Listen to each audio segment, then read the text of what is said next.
धाराशिवमध्ये काल पवनचक्कीनं पेट घेतला. हे आकाशात जी पाते फिरत आहेत ते अचानकपणे पेट घेतला आणि इथं एकच आगीचा धुराचे लोट पाहायला मिळाले. याचे व्हिडिओ सोशल मीडियावर आले. खरं तर उंचावरले पाते निखळून पडण्याची घटना त्यानंतर आता लोहारा परिसरामध्ये पवनचक्कीनं पेट घेतला. नेमकं पेट घेतला त्यावेळी शेतकरी माझ्यासोबत आहे. अचानक पेट घेतला पवनचक्कीने, काय झालं होतं?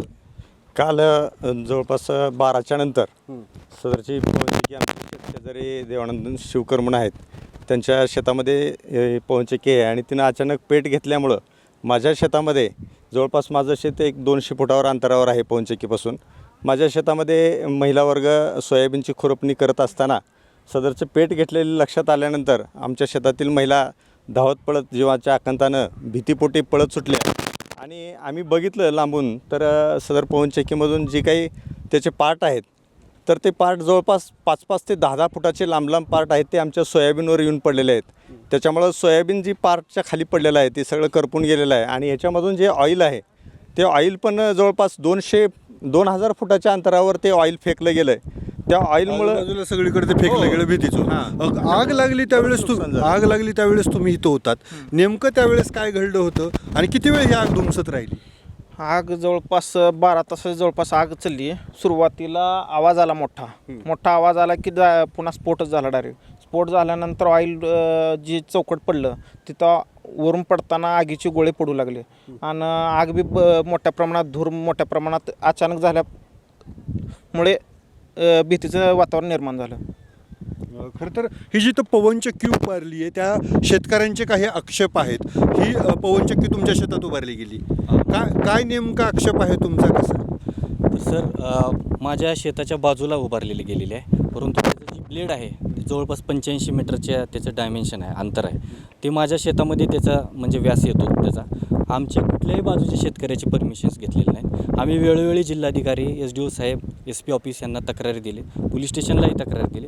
पोलिसांनीही वेळोवेळी हस्तक्षेप केला, परंतु त्या अधिकाऱ्यांनी कसल्याही प्रकारचं ह्याच्यामध्ये आम्हाला कॉम्पन्सेशन देण्यासंदर्भात इनिशिएट घेतला नाही. दुसरी महत्त्वाची बाब सर, आता काल दुपारी पेट घेतलेला आहे. अद्यापपर्यंत कुठलाही महसूल अधिकारी इथे येऊन पंचनामा केलेला नाही. एवढी गंभीर घटना घडलेली आहे, जीवितहानी हानी आहे सर. बाजूच्या शेतकऱ्यांच्या सोयाबीनमध्ये, बाजूच्या शेतकऱ्यांच्या ऊसामध्ये ह्याचे पार्टिकल्स पडलेले आहेत. माझ्या आंब्याची स्वतःची बाग चिटकून बाजूला असलेली आहे. परंतु ह्याच्यामध्ये माझं मुख्यमंत्री साहेबांना विनंती आहे की जे काही या संदर्भात जे काही शेतकरी आहेत त्यांना चेक दिले म्हणला तुम्ही, ते पैसे मिळाले नाही असं तुम्ही सांगत होता. नेमका काय प्रकार आहे तो? ज्या शेतकऱ्यांनी देवानंद शिवकरनी ही जमीन त्यांना करारावर दिली त्या शेतकऱ्याला नुकसान भरपाई संदर्भात चेक दिला.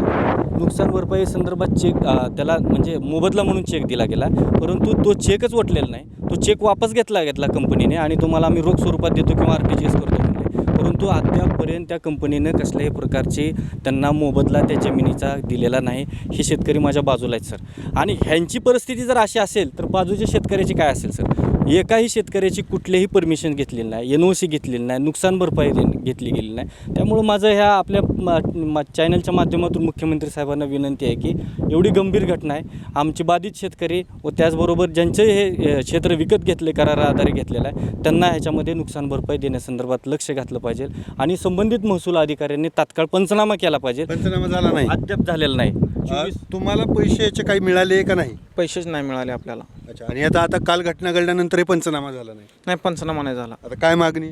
ह्याचं नुकसान भरपाई मिळावी आणि मला अद्याप ही जी आपल्या उभारलं आहे ह्याचं काय तर पेमेंट मिळावं, कारण आजपासून आपल्याला ह्याचा काहीच मोबदला मिळालेला नाही. हे शेतकरी खरं तर कालच्या दुर्घटनेनंतर नवी माहिती देखील समोर आलेली आहे. जिथंही पवनचक्की उभारली गेली अद्याप त्या शेतकऱ्यांना पैसे मिळाले नाही आहेत. जे चेक दिले, धनादेश दिले ते देखील बँकेत वटलेले नाही आहेत, ते परत घेतले. तर दुसरीकडं दुर्घटना घडून देखील अद्याप पवनचक्की किंवा महसूलच्या अधिकारी आले नसल्याचा शेतकऱ्यांचा दावा आहे. जवळपास 2,000 फुटापर्यंत या आगीचे लोळ पडत होते आणि आजूबाजूच्या परिसरात शेतीचं नुकसान झाल्याचं शेतकरी सांगतात. आप्पासाहेब शेळके, ABP माझा, धाराशिव, लोहारा.